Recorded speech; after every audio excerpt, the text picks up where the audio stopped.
children and civilians in the name of military necessity or religious favor. Thank you very much. Snora Galen.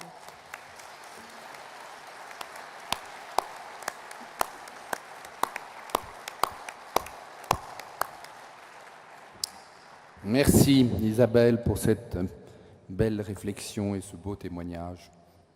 Je demande au secrétaire général de l'Assemblée interparlementaire des orthodoxes, Ioannis Amanatidis, de venir prendre la parole.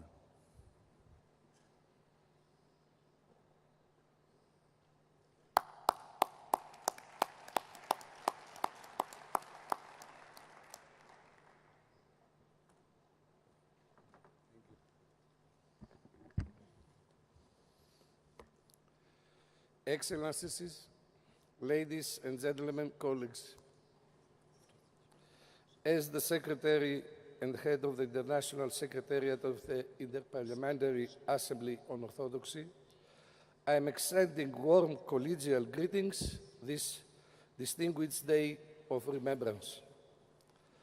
I am also conveying the greetings of the Russian President of the General Assembly, Mr. Sergei Popov.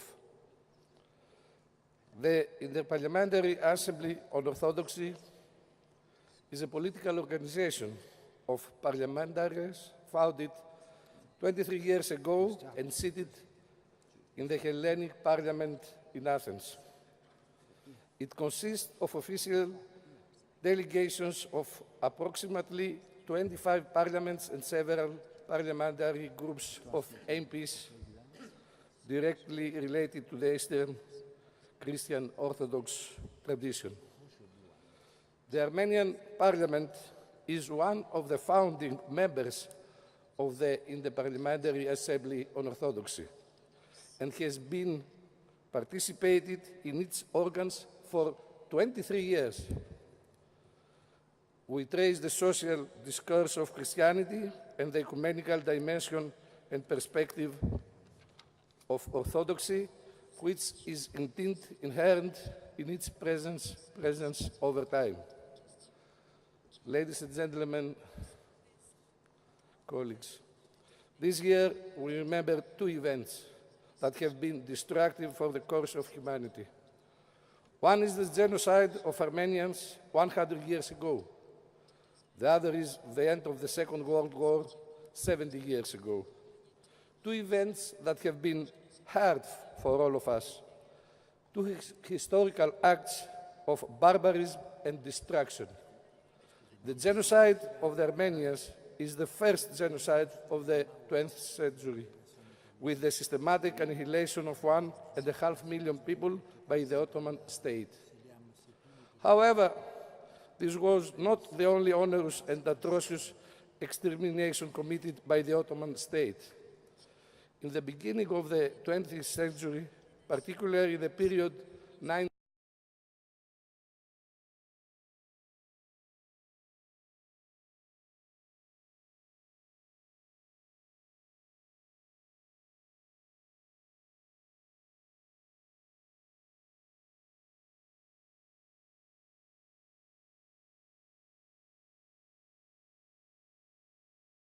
In our days, though, time and again, we are faced with similar acts acquiring the character of genocide and mass destructions. It seems that barbarity is actually a synonym for extreme religious fanatism. And this fanatism, as rightly pointed out by the Ecumenical Patriarch Mr. Bartholomew, wherever it exists and makes people suffer, hides behind murderous political of genocide and mass destructions. Referring, it seems that barbarity is actually a synonym of Christians in the broader region. Barbarity is actually a synonym for extreme religious fanatism, forcing them out of their and this fanatism, as rightly pointed out, and this is not the only region. Mr. Bartholomew, we see more and more such wherever it exists and makes people suffer and murders of Christians in our times. Erbek Kergin Tsegaspanyun. Thank you very much.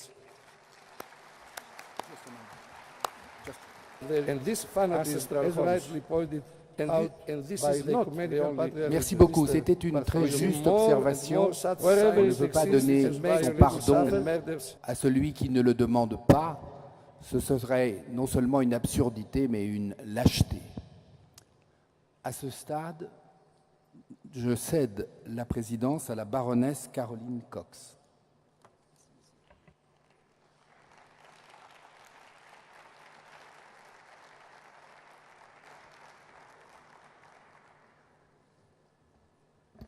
Arevsdis, Your Excellencies, Signora Galatun, Your Excellencies, fellow parliamentarians, distinguished guests, I wish to thank the organisers of this historic forum for the privilege of taking part and to congratulate Armenia on convening this forum with significance not just for Armenia but for all humanity. May I just say that here in Yerevan in Armenia is the only place in the world I would wish to be today and tomorrow for the centenary of your genocide.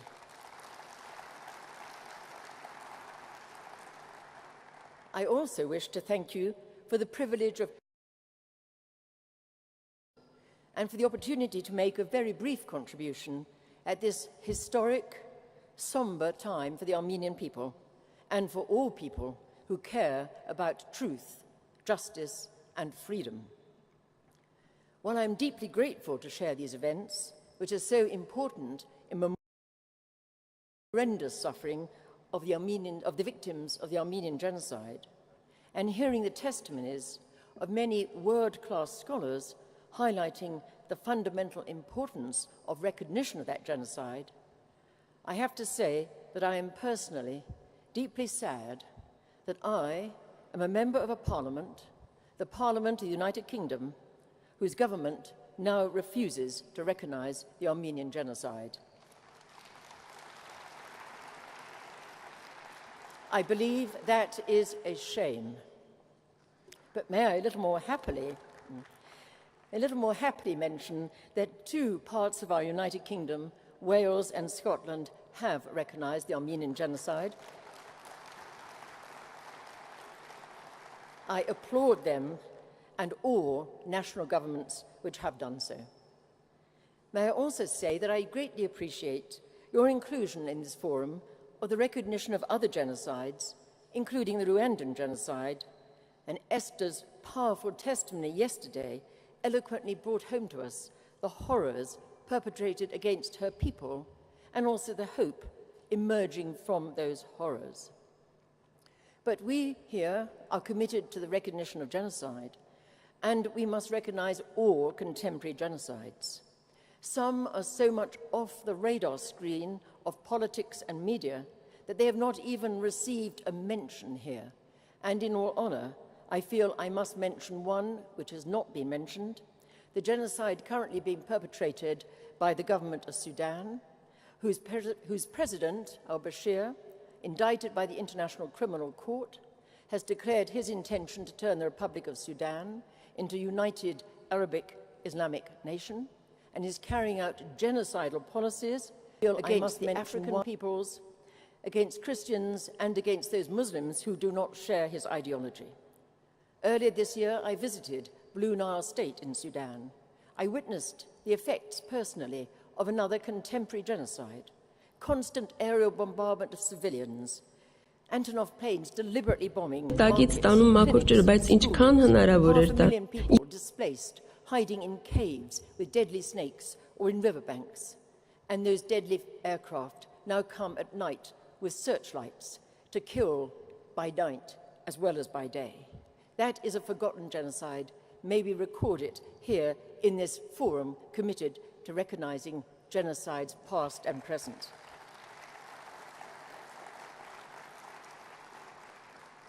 Another attempted genocide still condoned is Azerbaijan's attempt to annihilate the Armenians in your historic land of Artsakh.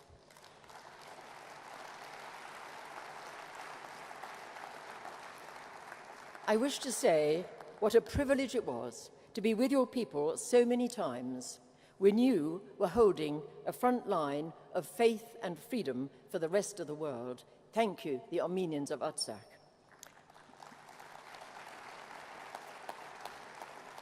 Now, whenever I visit Armenia at Artsakh, I'm always so humbled and inspired by the spirit of Armenian people. You are like a phoenix. You do not only survive, but you create beauty from the ashes of destruction, here in Armenia and in the Holy Land of Artsakh. But sadly, Azerbaijan continues to threaten and to kill, and it is essential to call Azerbaijan to account for past attempted ethnic cleansing and for its threats for the future. And may I just say that I believe that Nagorno-Karabakh or Artsakh has at least a valid claim to independence, to self-determination of independence, as Kosovo had, and I think we should all strive to achieve that justice for the Armenians of Artsakh.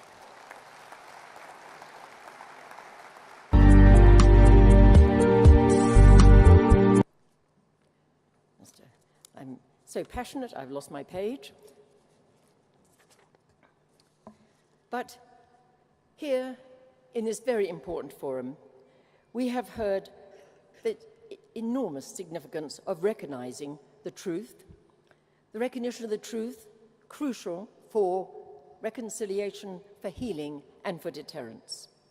First, the importance of the recognition of historical and contemporary genocides, so eloquently and so powerfully emphasized by His Holiness Pope Francis's words which are so profound significance of recognizing concealing or denying evil is like allowing a wound to bleed without bandaging it. I would pay my own tribute to His Holiness Pope Francis for his very powerful recognition and urge for all of us to recognize.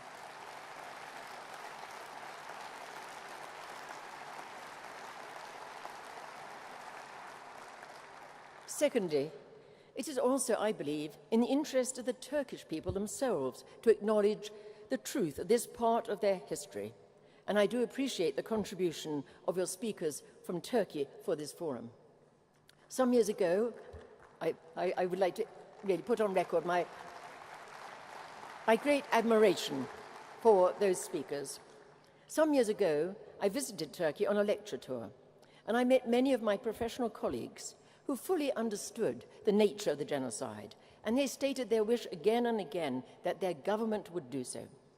They claimed they hated the refusal to accept the truth, and they felt that no nation could provide a healthy environment, especially for younger generations, when it continues to live a lie, as the Turkish government is doing.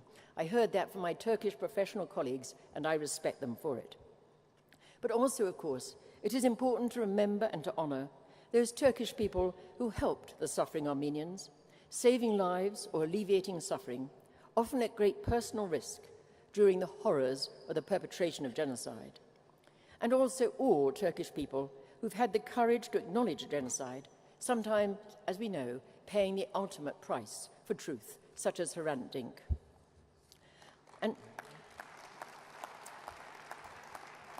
And finally, it is well known that denial of a genocide encourages future would-be perpetrators of other genocides to carry out their deadly ambitions.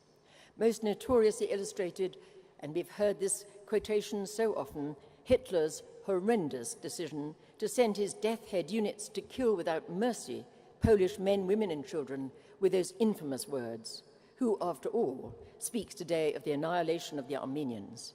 My friends, all of us here today prove that Hitler was wrong. We all speak of the Armenians, and we always will.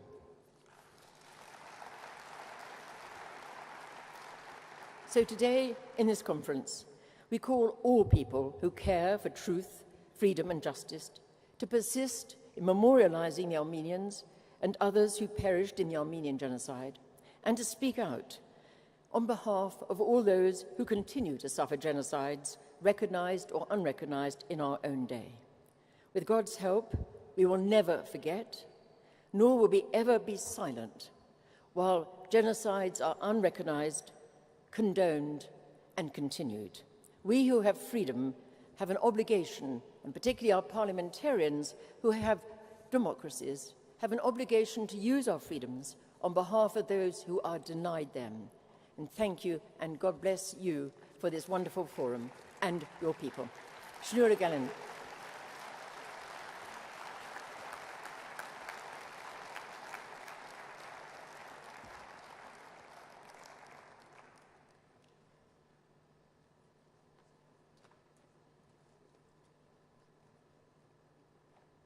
It is now my great privilege to take over the chairing of this forum, and may I please call on Monsieur François Rocheblanc, a member of the National Assembly of France, to address the forum. Merci.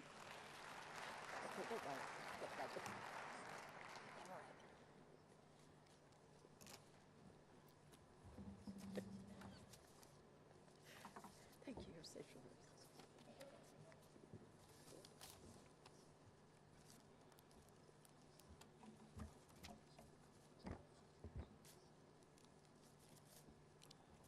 Monsieur le Président de l'Assemblée nationale d'Arménie, cher Galoust Saakian, Madame la Baronesse, Messieurs les Présidents, Mesdames, Messieurs, c'est pour moi un grand honneur, mais aussi beaucoup d'émotion, que de porter témoignage à cette tribune de l'engagement du Parlement français en faveur de la reconnaissance du génocide arménien, dont le vote de la loi du 29 janvier 2001 a été le couronnement, mais ne doit pas être, à mes yeux, l'acte ultime. Comme vous le savez certainement, la France a été, pour les victimes du génocide, une terre d'accueil et d'établissement. Dans ma ville, de nombreux amis arméniens m'ont rendu sensible très tôt à la tragédie dont nous faisons aujourd'hui mémoire. C'est donc tout naturellement qu'élu député en 1988, j'ai depuis consacré une part importante de mes activités parlementaires à la cause arménienne, à son présent et à son passé. J'étais ici à Yerevan au moment de la proclamation de l'indépendance le 21 septembre 1991.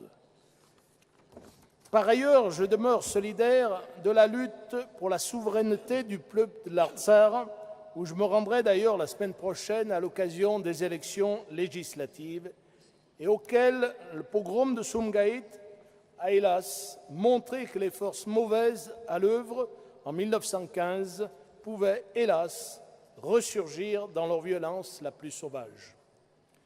Illustré par ce tragique exemple, la persistance chez les adversaires du peuple arménien, en dehors de toute justification géopolitique, de cette volonté de destruction a renforcé ma détermination à faire aboutir la reconnaissance par la loi du génocide de 1915, que je fusse dans la majorité ou dans l'opposition parlementaire.